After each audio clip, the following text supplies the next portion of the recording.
Andrea terkejut bukan main saat Kelvin datang dengan tampang berantakan. Wajahnya babak belur meski tidak terlalu parah. Apalagi dia baru saja keluar dari ruangan kerja James. "Kelvin, ada apa dengan wajahmu?" tanya Andrea terkejut. "Bukan apa-apa Nyonya. Saya kemarin tidak sengaja jatuh dan mengenai wajah saya dengan marmer," jelas Kelvin yang tentu saja berbohong. Mungkin dia akan mati kalau sampai James tahu bahwa Kelvin mengadu. Ditra yang memang diperintahkan membawakan camilan untuk Andrea, datang secara kebetulan. Gadis itu melirik Kelvin dengan raut wajah sama terkejutnya seperti Andrea tadi. "Loh, ini Tuan Kelvin ya?" "Bukan," jawab Kelvin. Andrea terkekeh kecil. "Untuk ukuran luka karena kecerobohan. Sepertinya aku tidak percaya begitu saja. Tapi karena kamu tidak mau memberitahu dengan jujur, baik maka anggap saja begitu." Andrea tidak tahu kalau sebenarnya mulut Kelvin ini ingin mengadu. Tuan Jameslah yang membuatnya babak belur.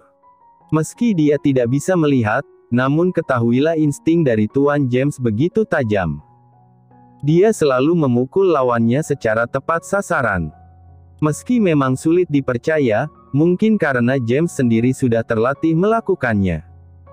Kalau begitu, Andrea melirik Ditra kemudian mengambil alih camilan yang sedang dipegang wanita itu.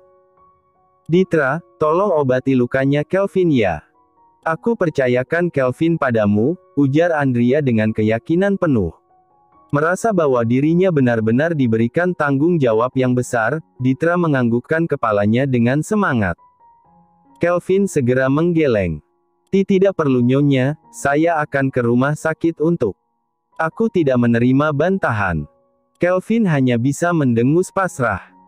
Kenapa dia bisa melayani kedua majikan yang bahkan memiliki sifat yang hampir sama? Pria itu hanya bisa diam dan mengikuti kemana Ditra membawanya. "Selamat bersenang-senang," ujar Andrea. Dia berencana pergi ke ruangan James. Namun dengan cepat Kelvin menahan nyonyanya. Dia bahkan menyusul nyonyanya dengan berlari kecil. "Nyonya!" pekik Kelvin. Andrea segera terhenti dan berbalik. "Ada apa Kelvin? Anda mau kemana?" "Tentu saja menemui James. Memangnya ada alasan khusus aku harus bertemu dengan suamiku sendiri?" Kelvin tidak mau terjadi hal buruk pada nyonyanya. Mungkin untuk saat ini lebih baik Andrea menjauh dulu dari James. Pria itu sedang dalam suasana yang tidak baik dan akan sangat berbahaya kalau Andrea sampai memaksakan diri untuk bertemu dengan James. Bukannya menunggu apa yang mungkin akan disampaikan oleh James, wanita itu malah pergi dengan santainya meninggalkan Kelvin yang sudah ditarik pergi oleh Ditra. Gadis itu rupanya membawa Kelvin ke area pantry dan mengambil sesuatu sebelum kembali lagi kepada Kelvin. "Kamu seharusnya tidak perlu repot seperti ini. Tidak masalah, selama Nyonya yang memberi saya perintah. Apalagi sangat disayangkan wajah tampan Anda harus berubah jelek hanya karena beberapa bogeman." Kelvin hanya diam dengan wajah datar, meski terbesit sedikit raut kesal ketika Ditra mengatakannya. Gadis ini bahkan masih SD saat mereka bertemu satu sama lain untuk pertama kalinya. Gerakan tangan itu perlahan-lahan mulai menyapu permukaan wajahnya. Menyentuh dan mengusap dengan lembut. Kelvin mengeluarkan sesuatu dari dalam sakunya kemudian memberikannya kepada Ditra. Seakan ingin memberitahu Ditra, kalau dia sudah pernah ke dokter dan mendapatkan salep. Bisa-bisanya seorang Tuan Kelvin dan Anjaya ceroboh dan babak belur karena hal sepele. Ujar Ditra dengan polosnya sembari mengoleskan salep ke bagian wajah Kelvin yang tampak lebam. "Tapi sedikit tidak masuk akal Tuan. Karena lebam di wajah Anda punya jarak yang cukup jauh. Kalaupun Anda sengaja menyakiti diri Anda sendiri dengan alasan terjatuh mengenai marmer, saya rasa lukanya tidak akan seperti ini." Pria yang sedang diobati mendadak lemas. Bocah ini saja mengatakan hal seperti itu padanya.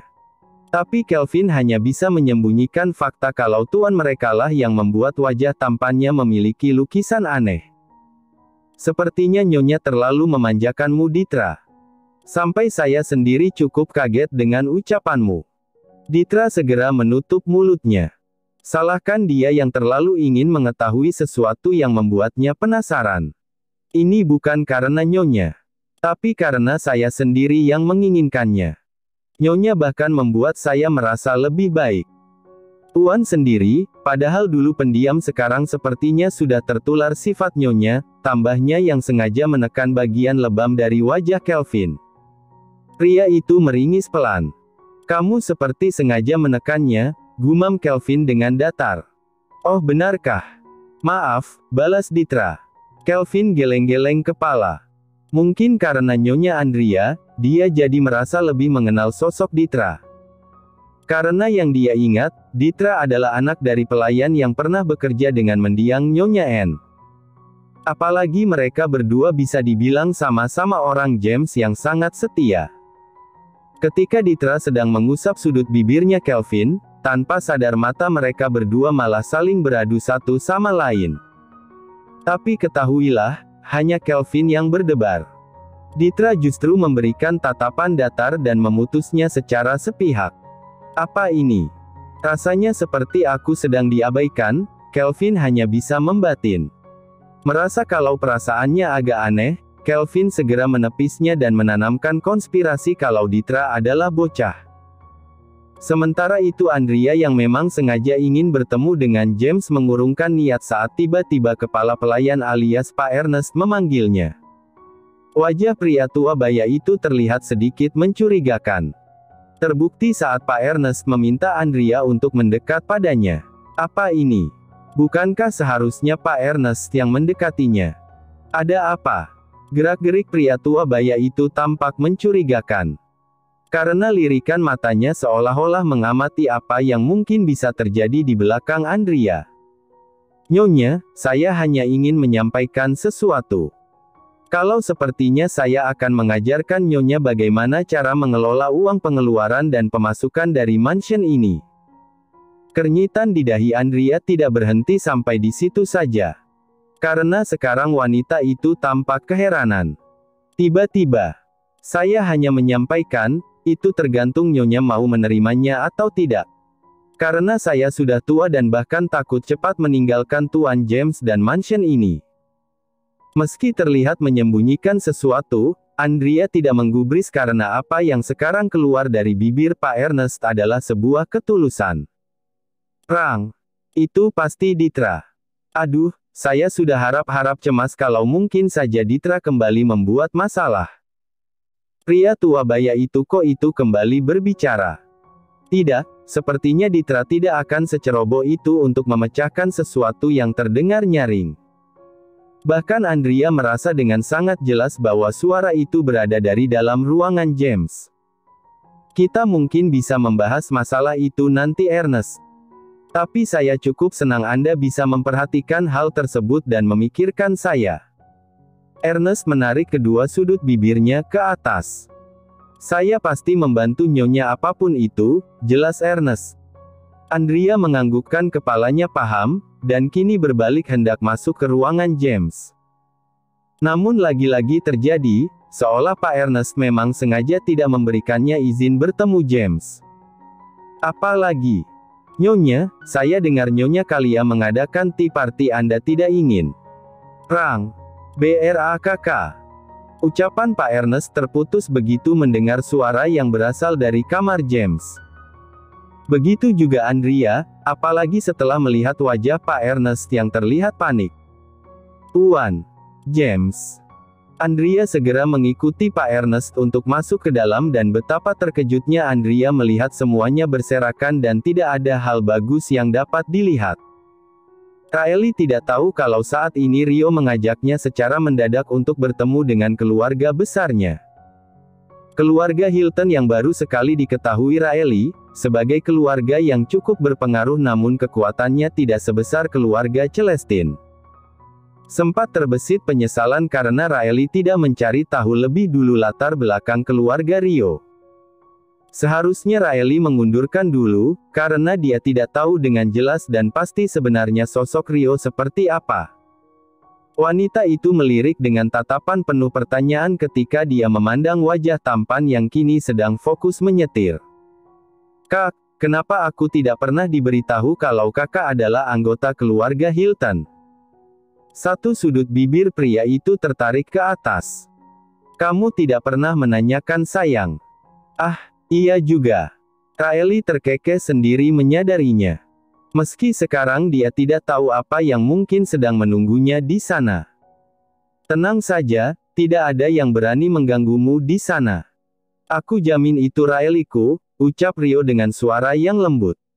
Alasan dia membawa Riley malam ini ke rumah, karena Tuan Hilton yang memintanya. Dia terlihat sumringah ketika mengetahui bahwa Rio berhasil melamar salah satu putri dari keluarga Celestine. Meskipun bukan Andrea, namun bukankah Rio lebih senang jika itu Riley?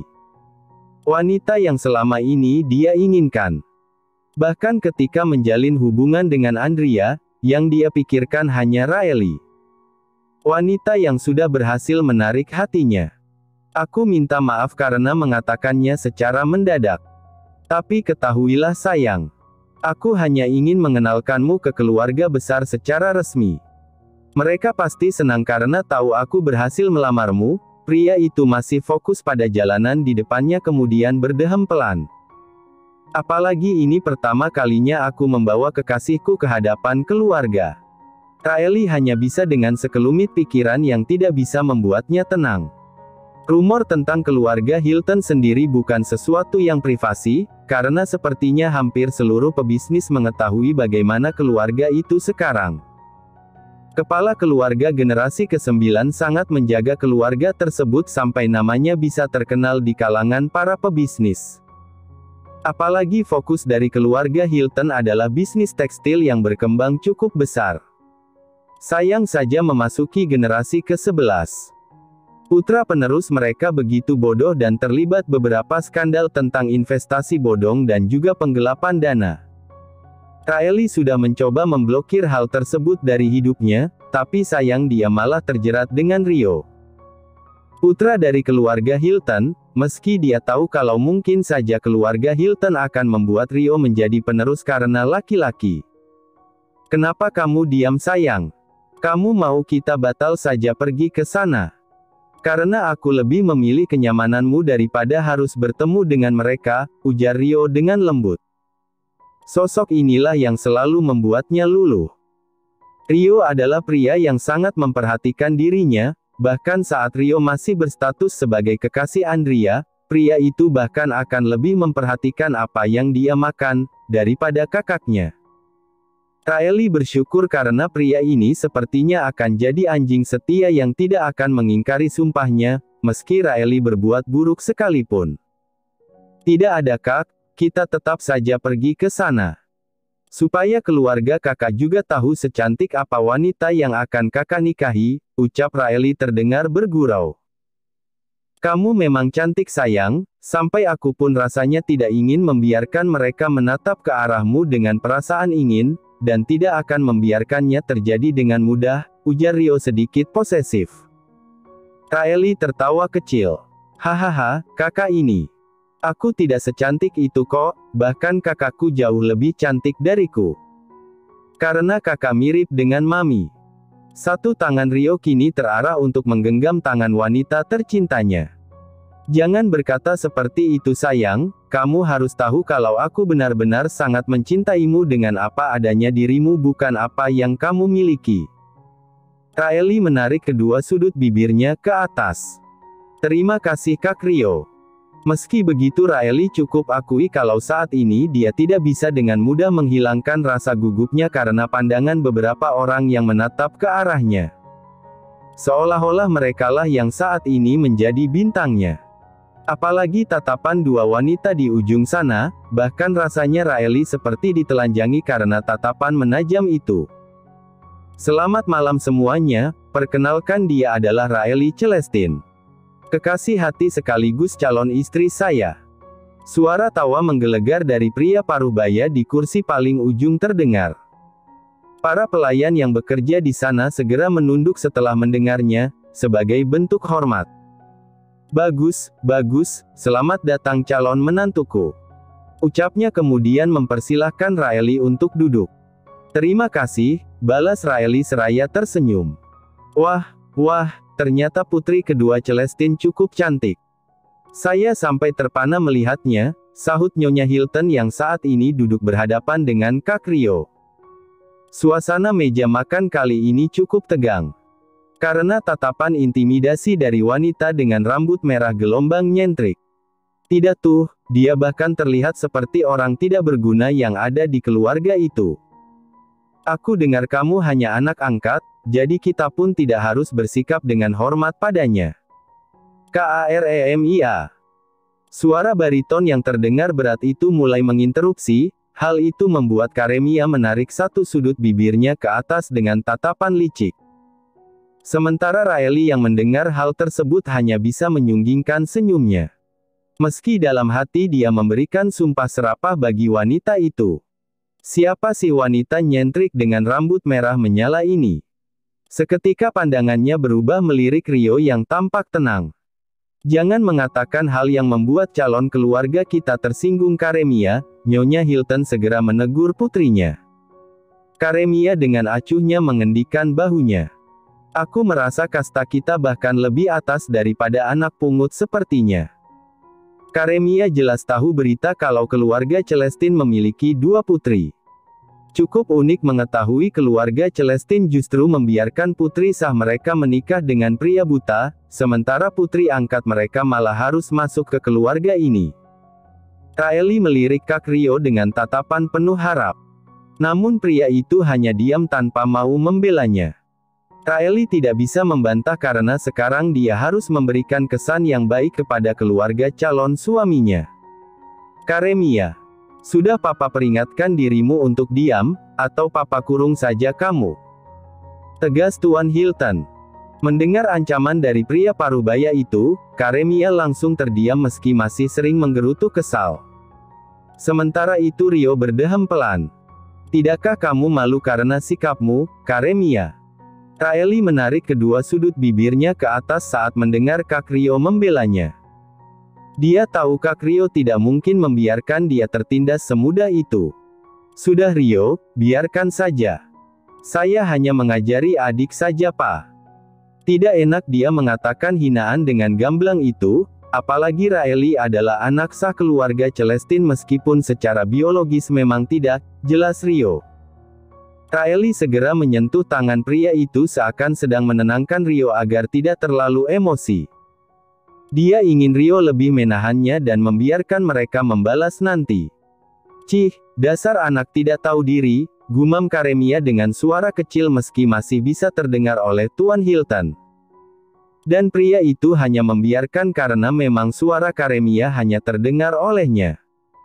Nyonya Hilton yang sedari tadi diam hanya tersenyum kecil dan sekarang melirik Riley penuh arti. Tidakkah menantu kita ini syok karena mendengar candaan kakak adik yang terlalu berlebihan?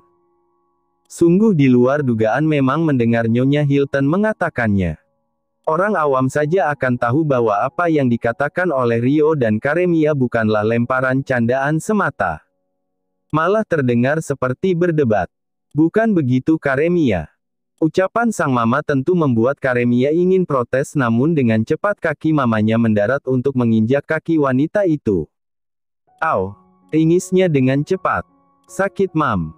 Diamlah, tegur mamanya dengan suara setengah berbisik. Kita harus menyambut keluarga kita dengan baik, tambahnya. Karemia justru mengulas sebuah senyum licik yang tentu saja membuatnya terlihat sangat antagonis. Pertemuan antara antagonis dengan antagonis lainnya. Kalau begitu, selamat datang Riley. Semoga kamu betah ketika berada di keluarga Hilton, ucap Karemia. Riley tahu kalau ini bentuk peringatan untuknya. Meski Riley tidak ingin, dia tetap membalas senyuman Karemia. Sementara Karemia hanya berdecih, dia bahkan sudah menamparkan Andrea dengan berani, bukankah mengurus wanita yang satu ini cukup mudah? Papa, tolong pastikan Riley nyaman saat berada di sini. Karena saya tidak akan segan-segan pindah kalau sampai Raeli saya kenapa-napa, ucap Rio yang seakan-akan sedang memberikan ancaman pada Tuan Hilton. Meski kesal mendengarnya, Tuan Hilton benar-benar tidak bisa berkutik karena masa depan keluarga Hilton ada di tangan Rio sekarang. Karemia, anak manjanya itu bahkan tidak bisa. Andrea syok bukan main saat melihat James yang kini terduduk santai di meja kerjanya dengan tangan yang bersimbah darah. Pemandangan mengerikan itu tidak bisa Andrea abaikan walau sejenak. James benar-benar pria dengan watak aneh dan tidak bisa ditebak. Apa yang terjadi? Nafas Andrea tercekat. Semakin dalam Andrea mengenal James, maka semakin besar rasa ingin tahunya tentang pria itu. Pergi, hanya satu jawaban singkat yang membuat Andrea mematung di tempatnya. Tidak bisa. Andrea berusaha untuk mendekat namun Pak Ernest segera menahan tangannya dengan tidak sopan. Ini bukan hal baik yang bisa Anda dekati dengan mudah. Mengapa? Andrea berkata dengan cukup dingin. Hal yang paling tidak dia sukai adalah seseorang berusaha untuk menahannya. Nyonya, Anda harus. James, katakan padaku apa yang terjadi sekarang, ucap Andrea penuh tuntutan. Wanita itu mendekat selangkah demi selangkah. Mengabaikan pecahan kaca yang berserakan di lantai. Nyalinya tidak sebesar apa yang terlihat, namun Andrea sedang berpikir kalaupun James membunuhnya ketika mendekat, maka dia sudah siap akan hal itu. Nyonya, apa yang Anda lakukan? Maaf Ernest. Biarkan saya yang mengurus masalah ini. Pria yang menjadi objeknya tidak bergeming sama sekali. Dia seakan menunggu wanita itu mendekat dengan patuh. James, apa yang kamu lakukan? Andrea berusaha mengatakannya dengan lembut dan sesabar mungkin. Membuat kekacauan, balas James acuh. Andrea bergerak melambat, dia merasa ada aura gelap yang sedang mendominasi James. Begitu menakutkan dan seakan-akan ingin melahap Andrea begitu dia mendekat. Ketika Andrea menoleh ke arah Pak Ernest, pria itu sudah siap dengan kemungkinan buruk yang akan terjadi. Kita bisa bicarakan masalah ini baik-baik. Meski aku tidak tahu masalahnya apa. James, aku adalah istrimu sekarang. Orang yang harus kamu percaya dan akan selalu mendengar keluh kesahmu. Meski rasanya ucapan Andrea sudah terlalu basi dalam golongan menghibur seseorang, namun Andrea merasa bahwa hal ini masih pantas dia katakan. James berdecih. Lagi dan lagi, Andrea, apa kamu tidak lelah? Tidak. Bahkan untuk menghadapimu saja aku tidak lelah. Pria itu menyunggingkan senyum anehnya. Benarkah? Tapi aku muak. Berhentilah berpura-pura di depanku Andrea. Sekeras apapun kamu mencoba, kamu tidak akan pernah bisa bahagia jika masih bersamaku. Andrea tersenyum miris, penolakan yang benar-benar halus. Aku tahu kamu menolakku, tapi rasanya mendengar perkataan dengan kejam lebih bisa aku terima dari penolakan halus seperti ini. Grab. Wanita itu memeluk James setelah dia berhasil mendekat. Hal itu membuat James terpaku di tempatnya. Hari ini terjadi sesuatu yang tidak biasa. Sebuah emosi memberontak ingin keluar, namun ketika James berhasil mengeluarkannya, emosi itu menjadi tidak terkendali dan meledak-ledak. Kamu hanya anak malang yang tidak bisa bahagia. Lihatlah, papamu saja lebih memilihku daripada putranya. Papamu sudah menjalin hubungan denganku bahkan sebelum mamamu mati. Orang yang berada di sekitarmu tidak akan pernah bahagia. Kamu hanya anak malang yang terlahir sial. Suara-suara itu kembali memenuhi pikirannya. James bergerak gelisah dan memberontak ketika Andrea mendekapnya dengan sangat erat. Pergilah. Tolong pergi sekarang juga. Andrea memutar otak harus bagaimana ketika pria dengan kekuatan yang bahkan bisa melemparnya dengan keluar dengan sangat mudah ini berusaha memberontak. Saya berharap untuk menunjukkan perasaan ini kepada Anda, agar jejak kepergianku tak mengaburkan pikiranmu, jadi tolong jangan menangis, aku berjanji padamu. James merasa euforia aneh ketika mendengarnya. Sesuatu yang ingin meledak dalam tubuhnya kembali masuk dengan paksa. Tubuhnya mendadak limbung dan kehilangan kesadaran tepat di pelukan Andrea. James. Andrea memanggilnya dengan panik. James. Astaga, aku hanya menyanyikannya dengan suara jelek, dan dia langsung pingsan. Andrea berujar panik. Sejelek itukah suaraku? Terima kasih sudah menonton, guys. Jangan lupa klik like jika kalian menikmati cerita ini, subscribe untuk update konten seru lainnya, dan tinggalkan komentar di bawah tentang apa yang kalian pikirkan atau cerita apa yang ingin kalian dengar selanjutnya. Dukungan kalian sangat berarti. Sampai jumpa di video berikutnya.